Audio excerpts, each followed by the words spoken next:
ini ada udah ada jawab jawab balung kayak kurung teh salah teh nonton yang disebut ada laha jado jabalan nak kenal ada talare bidang ini sarsa benar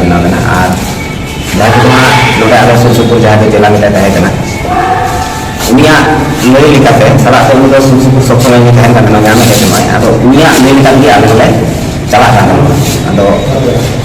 jokon luar karena sering ada berlain kita jahado bopal yang kita ni alas kita kira menjadi kita ni mo alas kita ada coba macam single teh dulu main teh kalau lagi jem kita ya ada luar na jangan satu berlain gitu ada ni yang pernah pun ada atau saya kalau video kita coba ada dah mau dulu tadi ada nak dah karena belum coba teh ini semua sehingga ujian ada sana terus saya salkan membaca hadis ini rumah ini tidak ada mau sana mulai mana tajukan ini tajukan juga orang sehingga kita bersama hal hal yang kena mereka ada hal sadar sedang berkutai kena kami itu suka kena luar baru lagi nara apa lagi aleh jahat tidak pun lebih lebih kena ada berhati luar salah wan fokus jahai YouTube channel luar bidang video mulai sudah leh ya do mana guna ada susu ni tawa leh kate sehingga kita jahai ni kapu dah kena salah teh sehingga kita jasong itu nuah ko ada leh bodna ni ada nuah do mulut bujuk kita ada leh kurang leh dan nuah ko kan kali ko jana nuah ada leh bunta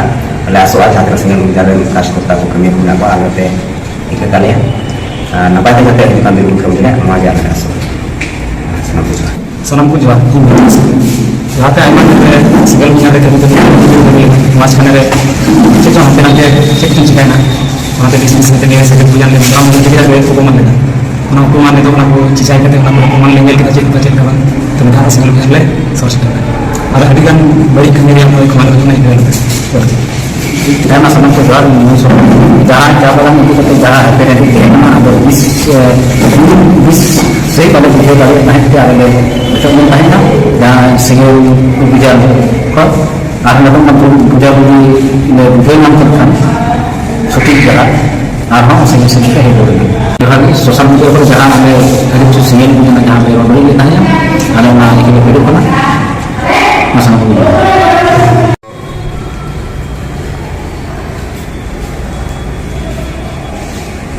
ini kembali antara